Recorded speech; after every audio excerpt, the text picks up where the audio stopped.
Bonjour tout le monde, c'est Charles Montigny pour le KevGPT Podcast, le podcast où on parle d'intelligence artificielle appliquée que du concret. Cette semaine, j'ai la chance de recevoir Nadine Fournier. Nadine est chef de produit et cofondatrice chez Lenders. Lenders est une entreprise dans la PropTech, en bon français, une entreprise dans l'immobilier, dans la vente de terrain. Et qui se veut une entreprise technologique, une startup technologique dans ce milieu qui a bien besoin d'une transformation numérique. Donc, on discute des challenges et des défis de faire ce genre de transition pour un domaine qui est un peu vieillot et aussi des opportunités que l'intelligence artificielle leur donne dans leur domaine pour leur donner de la vitesse. Superbe épisode parce que c'est une des premières fois en fait qu'on reçoit sur le podcast une entreprise qui en fait est l'utilisateur l'utilisateur final de la technologie. On va recevoir des gens qui aident d'autres entreprises à l'utiliser. Mais cette fois-ci, vraiment, Nadine souhaite utiliser l'intelligence artificielle dans leurs opérations. Donc, superbe épisode à ce niveau. Donc, je vous souhaite bon épisode et bonne écoute. Salut Nadine, comment ça va? Salut Charles, ça va bien? Toi? Ça va bien, merci. Écoute, Nadine, je connais un petit peu ton background. Je sais que tu as travaillé 8 ans chez McKinsey avant de cofonder Lenders. Je me posais la question, comment ton background en consulting t'aide aujourd'hui comme entrepreneur? Si ça Oh, comment t'aide. que si ça m'aide, ben c'est sûr que ça m'aide. Écoute, consultation, tu es toujours sorti hors de ta zone de confort, toujours en train d'apprendre des choses nouvelles, puis de t'attaquer à des gros problèmes qui sont généralement assez cruciaux pour l'entreprise que tu es en train d'aider. Donc, tu sais, si je fais le parallèle à la start-up puis à l'entrepreneuriat, ben, c'est ça au quotidien, là. On est toujours en train tu sais, de voir le futur, d'anticiper ce qui va se passer, ce qu'on a besoin pour s'y rendre, de faire face à des situations euh, souhaitées ou imprévues. Puis surtout, ben, à devoir trouver des solutions. Fait qu'il y a beaucoup de problem solving, puis euh, se rouler les manches, puis le faire. Tu sais, juste le faire parce qu'on est un petit groupe, puis on le fait ensemble. C'est ça qui construit la compagnie, en fait, là. Donc, tu sais, je fais le parallèle entre un projet de consultation puis le projet d'entreprise. C'est sûr que les projets de consultation sont un peu sur le plus court terme, mais tu as raison que ça t'es vraiment beaucoup dans le problem solving au day-to-day. Fait que, en tout cas, je suis content de voir que. Ben, une différence, par contre, c'est qu'en consultation, tu t'attaques souvent à un problème, ou tu sais, un problème qui va avoir certaines ramifications, d'autres, tu sais, qui va se plugger dans l'entreprise. Mais là, quand tu es entrepreneur, ben, tu as tous les problèmes en même temps. Donc, tout est prioritaire, tout est à faire. Donc, c'est vraiment toi qui fais la priorisation et qui livre les projets. Donc, tu n'as pas comme la quiétude de dire le reste de la compagnie roule. Puis moi, je me concentre sur ce problème-là.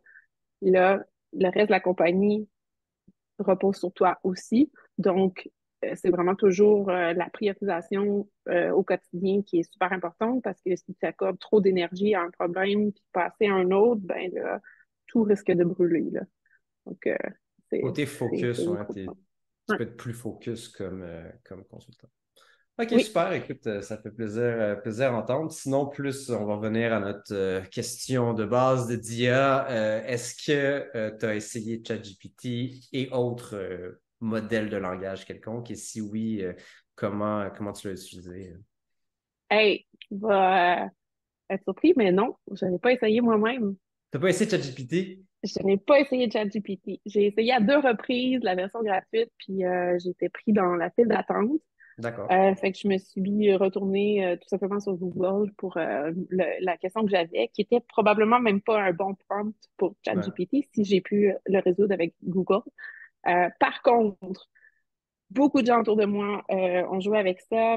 Beaucoup de personnes dans l'entreprise chez nous qui ont commencé à explorer.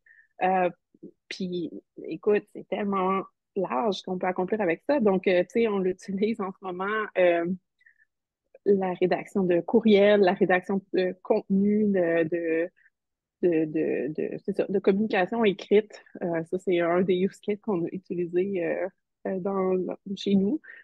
Puis on suit, en fait, on suit plutôt ce que d'autres font. Donc, à tous les jours, là, on se partage soit des nouvelles ou des petits posts LinkedIn de vidéos de gens qui nous montrent tu sais, comment ils l'ont appliqué, comment ils ont Ouais. appliqué GPT à un cas d'affaires qui touche l'industrie de l'immobilier ou de la technologie ou en tout cas quelque chose qui est relié à nos activités. Puis à chaque fois, on est comme wow, tu sais, les possibilités sont infinies, puis c'est un incontournable. On peut pas ne pas envisager d'aller là.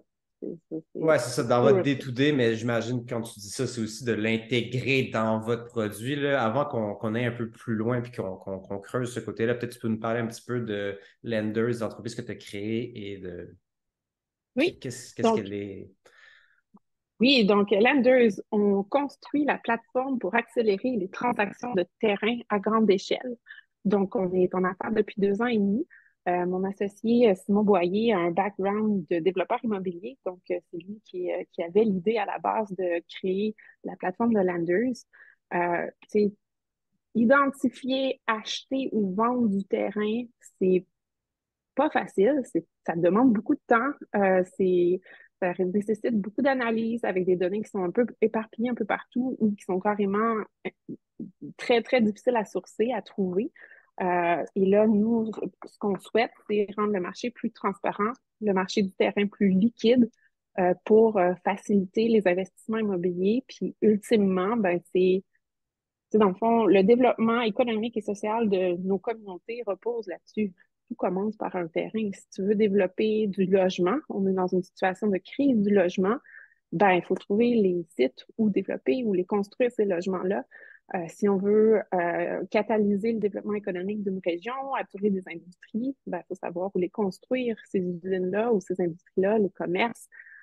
Puis, tu sais, toute entreprise qui souhaite s'établir, peu importe le secteur d'affaires, ben, ça part toujours par, tu sais, faut avoir pignon sur rue quelque part.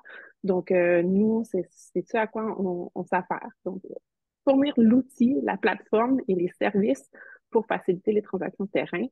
Euh, et, c'est un peu le noyau, mais il y a tellement ça nous ouvre tellement de portes que c'est ça, là, c'est un peu c'est un peu le défi de la startup aussi, là, rester focalisé sur le produit, le service qu'on a développé qui a un marché. Là, maintenant, on fait ça bien, puis on grandit, puis on se pose aussi la question des autres produits et services à côté qu'on pourra développer. Ouais, peut-être tu peux nous parler un peu. C'est un marché, ben, c'est pas un marché, c'est un domaine qui était un petit peu, disons, à low-tech il y a quelques années avant Lenders. Peut-être tu peux nous expliquer un peu comment ça se passait une transaction immobilière. Ton moi, je veux développer un terrain euh, avant Lenders et maintenant avec vous, c'est quoi les différences clés? Ben, différence clé, tu sais, je vais prendre un cas où on est un développeur immobilier de taille moyenne. Généralement, les développeurs vont avoir des gens à l'interne qui font de la prospection, qui font de l'analyse, puis qui facilitent ce processus-là d'achat de terrain. Donc, tu sais, puis on parle d'une équipe, là, souvent, ça va être de 2, 3, 4, même 7, 8 personnes parfois qui font de la prospection. Puis les plus gros développeurs, les meilleurs acheteurs de terrain, ben, ils ont des équipes, vraiment des machines bien huilées qui font ça. C'est souvent des processus manuels qui impliquent beaucoup de bouche à oreille, des contacts, que ce soit avec des gens en courtage immobilier ou encore d'autres personnes en développement immobilier. Euh, qui implique aussi carrément de la prospection sur le terrain, là, d'aller voir les sites, de les identifier. Puis c'est en trouvant un bon terrain, en faisant un bon achat de terrain, donc à un bon prix, mais aussi avec des risques connus et mitigés ou anticipés. C'est souvent ça qui fait la rentabilité d'un projet immobilier. Donc, c'est super critique de trouver un terrain de bonne qualité. Donc, avant Lenders, ben, c'est ça. Les différents canaux de distribution, on se promène sur Centris, du Proprio, tous les sites de courtiers, mais aussi énormément de bouche à oreille. On analyse ça manuellement. Ça peut prendre quelques semaines, le temps de collecter toute l'information, d'analyser avec nos modèles internes pour se poser la question, est-ce que ça nous intéresse? Maintenant qu'on a un portrait à peu près correct de la situation, est-ce que ça correspond à notre thèse d'investissement? Puis si oui, à quelle valeur on chiffre pour cette propriété-là? Après ça, on s'engage dans un processus de négociation avec un propriétaire plus ou moins sophistiqué. Donc, ça peut arriver que c'est un propriétaire, monsieur, madame, tout le monde qui possède un terrain puis qui ne connaît pas nécessairement comment ça marche ou même la valeur de ça.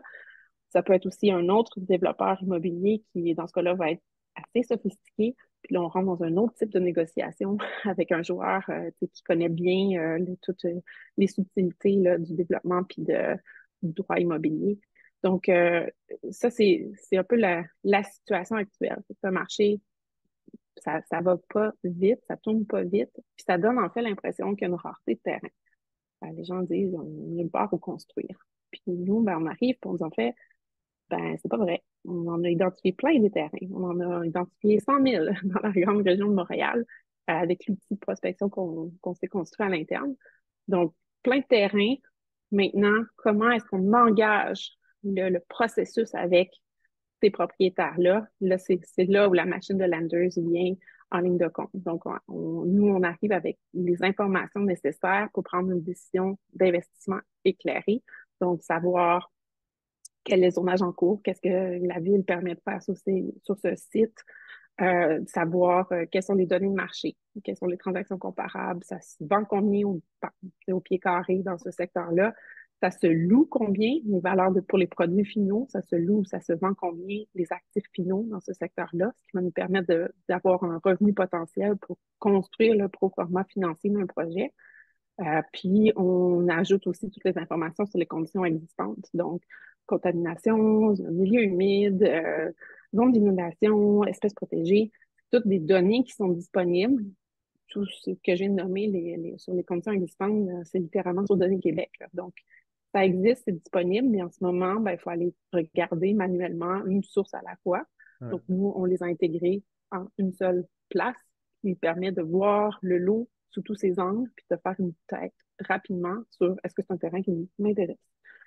Et là, à partir de là, on engage un processus de négociation, soit de mise en marché si c'est un terrain à vendre, de négociation si on parle d'un achat. Et c'est facilité chez nous par des professionnels de l'immobilier, donc une équipe de courtage qui est formée en terrain, qui a de l'expérience là-dedans et qui connaît vraiment comment le développeur qui achète va regarder ou qu'est-ce qu'il va valoriser dans la transaction de manière à faciliter le deal. Fait que de ce que je comprends, en économie, on dirait qu'il y avait un problème d'information, là, que le marché n'était pas à l'équilibre parce que tous les agents économiques n'ont pas d'information. Vous réglez ce problème d'information-là de manière technologique, là, qui est souvent le bon vieux classique technologie de l'information.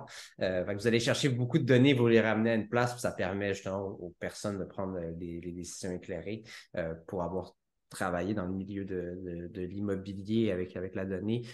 Je sais que les terrains, c'est particulièrement difficile. On ne touchait pas vraiment quand j'étais chez JLR pour ces raisons-là. Donc, chapeau de le faire. Euh, vous êtes attaqué à un monde qui était assez low-tech. C'était quoi les défis ou les frictions qu'il y a eu au début, puis peut-être encore aujourd'hui? Parce que vous faites aussi du courtage là, pour être. Peut-être tu peux parler un peu des défis de la friction, puis de tout votre éventail de services, là. Ben oui, ben c'est un peu les mêmes défis que toute startup qui commence là. Donc, au départ, il faut confirmer le product market fit. On peut avoir une idée géniale, puis pour nous, c'est vraiment le révolutionnaire, mais y a-t-il un marché pour la chose? Donc, c'est sûr qu'en commençant, avant de se lancer dans la création d'un produit, d'un service, ben, on a fait nos devoirs pour évaluer la taille du marché. Puis, on savait que le marché du terrain était sous-évalué parce que justement, la donnée était très rare. Mais si on prend le problème à l'envers, puis on regarde plutôt les constructions neuves qui sont mises en vente, puis on regarde les développements d'industries Puis là, on se dit, ben, tous ces projets-là ont commencé par un terrain, donc c'est comme ça on est arrivé par déduction à la taille du marché. Puis, ben, c'est un blue ocean, comme tu dis. C'est souvent un secteur qui était boudé parce que c'est très complexe. Puis nous, on s'est dit, ben, on connaît ça, on a l'expertise. Maintenant, on va s'attaquer aux problèmes technologiques, puis on va le résoudre. Donc, trouver le bon produit, le bon modèle. Tu sais, nous, on a commencé avec un modèle SaaS sur abonnement. Puis, on s'est rendu compte qu'on était dans une industrie qui n'était pas tout à fait prête à fonctionner de cette façon-là. Nos clients, tu sais, c'était des longs cycles de conversion. Puis, on avait un nombre de clients intéressants, mais pas non plus porteurs pour l'échelle qu'on souhaitait atteindre. Puis, tu sais, on regardait de l'autre côté de l'équation, tu sais, au niveau du courtage, qui en fait, le courtage immobilier, c'est un frais, ça revient à dire, c'est un frais de succès. Dans le fond, c'est une rémunération au succès. Quand la transaction conclut, il y a comme un fee qui va à la personne qui a facilité la transaction. Donc, pour nous, dans le concept du marketplace, ben, ça fonctionnait bien de dire, on va faciliter le, un peu le, le match entre les vendeurs et les acheteurs. On va qualifier ces opportunités-là. On va vraiment ajouter de la valeur dans le processus parce que la donnée seule, c'est intéressant, mais la donnée tournée en insight, en information, c'est ça, en fait, qui a de la valeur. Nos clients, ils veulent pas de l'info sur les terrains. Nos clients, ils veulent des deals, ils veulent trouver un terrain ou vendre un terrain. Donc, comment est-ce qu'on fait arriver ça? Comment est-ce qu'on se rend jusqu'au bout de la value chain? Ben, c'est en s'assurant qu'on facilite la transaction. Et ça c'est du courtage immobilier.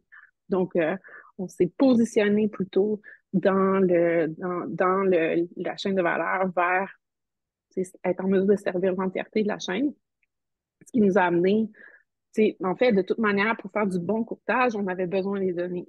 Donc, Ouais. c'était juste normal là, qu'on se construise ces outils-là. On les construisait pour nous à l'interne. Le SaaS qu'on a mis en service, ben, on l'utilisait à l'interne. C'est tous des modules ou des parties de plateforme qu'on utilisait chez nous, que ce soit la collecte de données, l'analyse de tout ça, les modèles financiers, les modèles de résolution de site, que ce soit la modélisation 3D en utilisant du generative design, que ce soit la résolution de site, là, de dire, bon, ce terrain-là, c'est quoi l'usage le meilleur et le plus profitable? C'est toutes des questions qu'on se posait. Donc, c'était créer des outils à l'interne pour faire le courtage. Donc là, c'était vraiment de trouver le bon modèle à mettre en marché qui allait assurer qu'on allait répondre aux besoins du marché puis qu'on allait le faire de façon intéressante pour nous avec une rémunération en conséquence. Là. Fait que ça a été un peu ça la trajectoire de Lenders pour se rendre au modèle d'affaires actuel. OK, super. Euh, Maintenant, vous, vous regardez justement pour ajouter. Ben, on a parlé au début de l'épisode que votre équipe regardait justement avec ChatGPT des cas d'utilisation potentiels. Je ne sais pas si c'est des idées ou juste des cas plus génériques. Là. Je ne veux pas vous que tu révèles tous les secrets de votre entreprise, mais qui pourraient donner des idées aux gens de qu'est-ce qui est possible de faire puis qu'est-ce que vous envisagez qui est possible de faire avec ce genre de technologie-là. Ben, il y a deux catégories de cas d'affaires, là. Je dirais, tu sais, en fait, c'est inévitable puis c'est incontournable. On sait à l'interne, chez nous, tu sais, on vise à être le plus efficace et le plus automatisé possible. Donc, toute notre plateforme est construite de façon intégrée. Les systèmes qu'on a, de la donnée jusqu'au contrat de courtage, jusqu'au déboursé, c'est tout intégré, là. Donc, nous, nos courtiers fonctionnent de manière super efficace avec des systèmes qui se parlent, qui sont automatisés, on génère des contrats facilement, on signe de façon électronique, toute la gestion de la transaction est automatisée.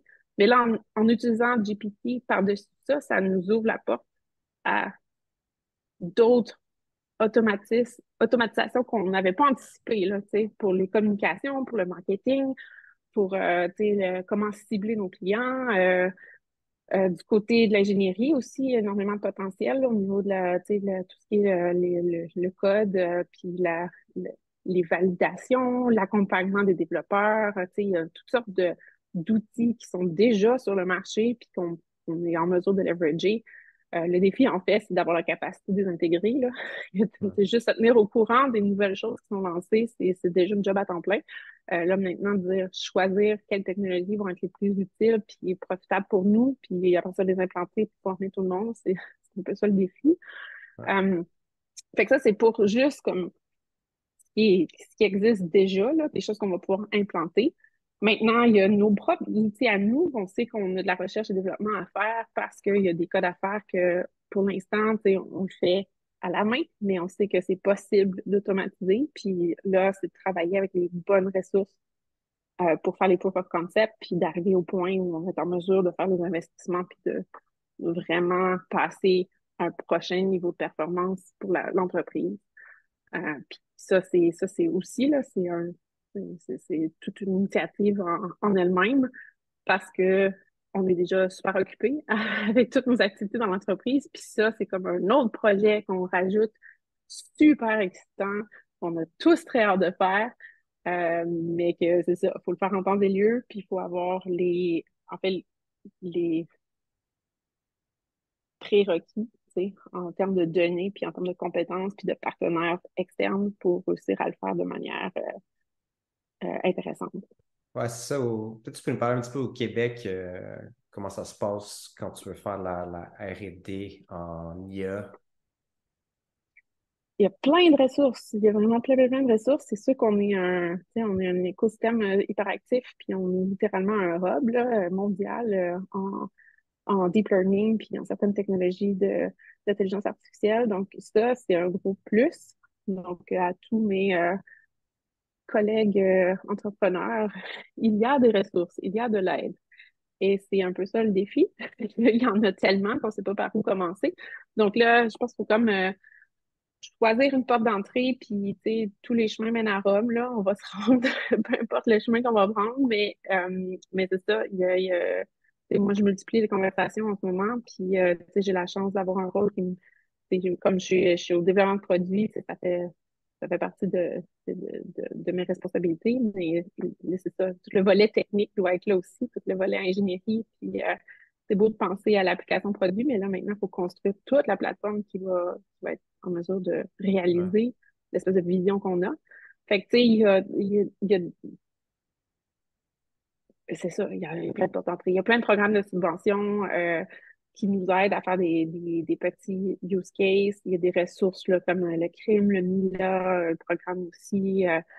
Là, nous, on a travaillé avec le Paris CNRC. Il y a aussi comme une espèce de processus là, pour nous accompagner dans nos premiers pas dans l'IA. Ouais. J'ai vu que HEC offre des cours là-dedans. Tu sais, je veux dire, il y a plein de possibilités. Nous, on est plutôt en mode, on va se définir notre plan de match, puis on va embaucher les bonnes ressources pertinentes pour nous. On ne peut pas se Ouais. monter une équipe complète d'intelligence artificielle. De toute manière, on n'est pas équipé pour compétitionner avec, avec les gros noms du domaine. Ouais. Mais tu sais, il y a tellement de travail qu'on a à faire à l'interne avant de faire le modèle IA pour lequel on n'a pas l'expertise. On a beaucoup de boulot avant de se rendre là, là. Puis, tu sais, est-ce que vous réfléchissez à aller chercher un partenaire ou du financement en premier? Tu sais, concrètement, dans votre tête, comment ça se passe? Tu explores plein de. Ben là, on est encore en train d'explorer. L'histoire, c'est ça, là, c'est quand tu te mets le doigt dans le tordeur, là, tu commences à t'emballer puis à vraiment avoir hâte de le faire. De toute manière, tous ces processus-là sont lents. Donc, tu sais, le temps de parler à des partenaires, puis de commencer à y réfléchir, puis d'évaluer est-ce que la technologie est là, tu sais, ça prend plusieurs mois. C'est nous, réalistement, tu sais, on a commencé à y penser, là, mes premières conversations, là, ça date d'1 an ou deux, là, tu sais, avec des ressources qui étaient déjà dans l'écosystème. Là, c'est sûr qu'avec l'arrivée de GPT, on est comme doublement emballé, puis on a super hâte d'y aller. Mais il en reste pas moins que, tu sais, pour faire de l'intelligence artificielle, ça te prend des données, Ouais. ça te prend tu sais, une infrastructure, puis une architecture, puis un minimum de compétences internes pour être capable de faire quelque chose, puis surtout tu sais, le but, c'est de pas faire un one-off, là, c'est de faire le modèle, tu sais, qui va après ça vivre dans l'organisation, puis qu'on va continuer à pouvoir scaler puis à améliorer. surtout dans une startup comme nous, où on vise de conquérir d'autres marchés, on vise d'aller en Ontario, au reste du Canada, les États-Unis. Il faut être capable d'adapter nos modèles puis de servir ces marchés-là. Fait on veut le construire à l'interne, dans le fond. Là.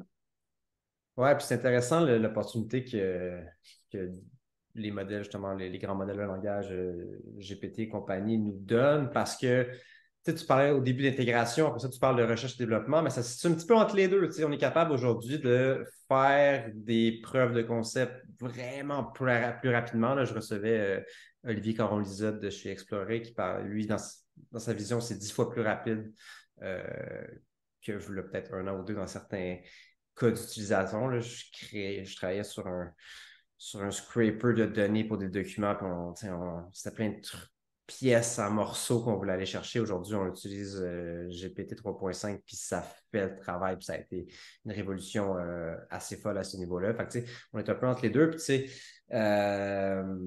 c'est pas la simple intégration, on ne parle pas juste de connecter quelque chose, mais ça donne une flexibilité par contre avec notre code d'utilisation. C'est tellement général comme technologie. Euh, donc, c'est ce qui est intéressant. Puis tu parlais de données aussi, puis ce que ça l'ouvre comme possibilité, c'est qu'il y a des données qu'on avait, mettons des PDF, qui n'étaient pas des données dans notre tête, c'était pas de la donnée structurée dans une base de données, qu'aujourd'hui on peut utiliser, puis aller faire des trucs avec ça. À suivre comme technologie, mais ça ouvre des possibilités assez incroyables. Ben, c'est ça. Puis là, ce que je réalise, en réfléchissant tranquillement à nos efforts euh, là-dedans, c'est que, ce que moi je considère comme le use case final, en fait, il y a plein de sous-projets là, qui vont Ouais. nécessiter des technologies différentes, probablement des expertises différentes, peut-être des partenaires différents. Fait que, tu sais, moi, dans ma tête, je vais avoir la valeur pour la compagnie quand on va être capable d'intégrer au bout, genre la valeur partielle entre-temps, peut-être des petits gains où je vais être capable de monétiser ou en tout cas de simplifier le travail de mes analystes ou de mes courtiers ou de mes gens à l'interne ou mes clients. Ce sera encore mieux que Ouais. j'ai un impact directement sur mes clients. Mais le use case ultime, c'est là où vraiment j'ai un unlock. Donc là, pour me rendre là, j'ai besoin de toutes sortes de petits morceaux de Lego en cours de route qui vont nécessiter, j'espère, euh, d'assembler des technologies déjà existantes. Puis dans le fond, la R&D, c'est comment j'assemble tout ça pour que la somme des parties soit plus grande que justement ce petit bloc-là. Ça fasse un impact plus grand. Je pense que ça va être ça, ma R&D. Là. Je pense pas qu'on va révolutionner la façon. Là. Puis c'est pour ça, en fait, que ça dérisque notre projet, parce qu'on est comme, ça devrait se faire, là, tous ces petits Ouais. morceaux-là, individuellement. On pense que ça se fait. Là, le boulot va être d'assembler ça puis de s'assurer que l'intégration de ça fonctionne. Ouais, c'est ça, vous n'allez pas, tu sais, on parle de GPT, d'OpenAI qui ont entraîné un modèle, on ne va pas réentraîner un autre modèle. Ça, c'est leur job, ils la font très bien. De la même manière qu'on utilise du cloud aujourd'hui, on ne va pas avoir un serveur chez nous dans nos bureaux. Ce qui permet justement de connecter tout ça puis de créer un, un produit avec cette technologie-là. Puis la beauté, c'est que c'est rendu assez flexible que tu peux faire des trucs assez fous qu'on pensait pas. Je vais Mais c'est bondir ça. aussi. Ouais, ben, tu sais, comme tu disais, as-tu essayé le chat GPT? Puis je suis comme, tu sais, le trois quarts des gens, monsieur, madame, tout le monde, qui ont essayé chat GPT, il n'y avait pas un use case performant, là. Tu sais, ça a Non. été juste une petite commande, tu sais. Mais c'est ça, tant que tu n'as pas un use case, il y a une valeur pour l'entreprise, pour la société, pour, tu sais, qu'il y a pas, qui génère pas, tu sais, la technologie va te permettre de livrer ça, mais il faut que tu sois capable de définir qu'est-ce que tu veux, là, puis après ça, de l'appliquer à ça, puis c'est là où tu as de l'impact. Ouais, même que je tournais un autre épisode qui est sorti il y a 2 semaines techniquement avec Christian Beltrami cet après-midi et il disait que les gens en moyenne font 6 prompts dans ChatGPT. Donc les gens probablement l'utilisent mal et après ça sont déçus. Puis après ça, ils arrêtent de l'utiliser quand c'est une technologie tellement généraliste et tellement complexe au final qu'il faut, comme tu dis, avoir un objectif. Si tu utilises sans objectif, c'est sûr que tu vas être déçu. Puis après ça, si tu l'utilises mal, ben, ça va être compliqué de sortir quelque chose de bon de ça. Puis, tu aussi conseil pour vous, vous pouvez justement utiliser potentiellement ChatGPT en passant la donnée, mettons, manuellement d'un nouveau système au UI de ChatGPT pour commencer à essayer de faire les prompts et tout sans avoir à programmer à travers l'API pour juste voir ce que ça fonctionne, à quel point ça fonctionne bien, puis si je peux atteindre mes buts comme ça. Là. Mais c'est ça le défi de la startup, parce que là, tu sais, ça nous tente de faire ça. Mais là, Ah, c'est tout des arbitrages, là, tu sais. Ça nous tente de faire ça. Est-ce que c'est la chose qui est le plus de valeur en ce moment, considérant toute tu sais, la feuille de route qu'on a déjà priorisée, puis pour laquelle je prendrais le double de monde là, pour livrer tout ça, parce que c'est comme, on ouais. sait quoi faire, là, on a une capacité restreinte, puis c'est ça. Donc, oui, mais caveat, il faut Ouais. prioriser. Si tes devs sont à l'écoute, il faut prioriser le roadmap qu'on avait déjà mentionné. Non, ils Ah, savent, c'est eux, c'est à l'inverse, qui sont ah comme ouais. ça, c'est-tu plus important que ce qu'il y a sur Ouais, mon plate? Puis là, la réponse, c'est non. Fait que, tu sais, moi, je m'emballe tout ça dans mon coin avec toutes mes réflexions, puis semer les graines pour la suite. Puis éventuellement, on va se rejoindre, puis là, c'est là où vraiment ça va devenir super intéressant quand justement on va commencer à faire des choses, puis à faire les tests, là, comme tu parles, là, commencer à s'amuser un peu avec nos données, puis mais là, ils savent très bien où est la priorité. je comprends, je comprends. Écoute, Nadine, on va finir là-dessus. Merci beaucoup pour nous avoir partagé votre histoire chez Lenders et comment vous révolutionnez le prop tech au Québec et en espérant dans le reste du Canada et aux États-Unis. Si des gens cherchent à acheter un terrain commercial ou autre, où peuvent-ils vous rejoindre? Oui, ben, notre plateforme est disponible sur notre site web, lenders.ca, dans la section Acheter. Vous pouvez tester l'application, en fait, chercher des terrains, voir ce qu'on a déjà sur le marché. Opportunités sans marché, hors marché, en fait, sont aussi disponibles. On ajoute des fonctionnalités au fil des semaines, au fil des mois. Donc, c'est ça, on a beaucoup plus à offrir que ce qui est présentement disponible à l'externe. Très excitant, là, ce qui s'en vient au niveau de notre application. Donc, n'hésitez pas à nous contacter, à me contacter directement si vous avez des questions sur nos produits et services. Puis, ça me fait plaisir. Mini aparté, vraiment sorti de nulle part. Est-ce que vous faites aussi des terrains genre résidentiels? Toi, je me cherche un terrain pour construire un chalet. Est-ce que vous avez des trucs comme ça? Oui, oui, tout à fait. Donc, c'est sûr que, tu sais, a priori, on sert les développeurs immobiliers qui vont construire tu sais, un développement de chalet, Ouais. mais c'est sûr que pour construire un chalet, ça prend un terrain. Donc, ça fait partie aussi de notre offre de service. Puis là, c'est ça, on a, comme je disais, plein de fonctionnalités. Là, tu sais, la fonctionnalité à vendre par le propriétaire, ça risque d'être très intéressant justement pour ce genre de terrain-là, plutôt type unifamilial, chalet ou maison, où là, ça pourra transiger directement sur la plateforme sans même, tu sais, avec une implication limitée de notre équipe de professionnels. Mais oui, on fait du On peut résidentiel. ajouter au panier, puis après ça, Ouais, ça. Ouais, c'est un achat quand même substantiel. C'est souvent, tu sais, les économies d'une vie, là, ouais, pour plusieurs vendeurs. Fait que non, je pense pas ça va être un paiement par carte de crédit d'accord. au checkout. Mais par contre, tu sais, il y a vraiment des façons différentes de faire des transactions de terrain. Puis, c'est toujours dans les règles de l'art, là. C'est un acte qui est quand même réglementé Ouais. avec raison. Et donc, on s'assure de bien répondre aux attentes du public puis aux attentes de la profession. Mais c'est ça, il y a quand même du terrain résidentiel et pour d'autres types d'usages qui est disponible chez la Meuse. Ben, super. Merci beaucoup, Nadine. Un plaisir. C'était l'épisode avec Nadine Fournier de chez Lenders. J'espère que vous avez apprécié l'épisode. Si c'est du contenu qui vous intéresse, je vous invite à vous abonner évidemment au podcast, à me suivre sur LinkedIn également. Je poste de ce genre de contenu. Et finalement, dernièrement, j'ai lancé une chaîne YouTube, le Kev GPT, où je publie des courtes vidéos sur l'IA. Donc, si c'est un sujet qui vous intéresse, je vous invite également à aller regarder de ce côté. Et sinon, je vous dis évidemment à À la semaine prochaine et à bientôt. Merci.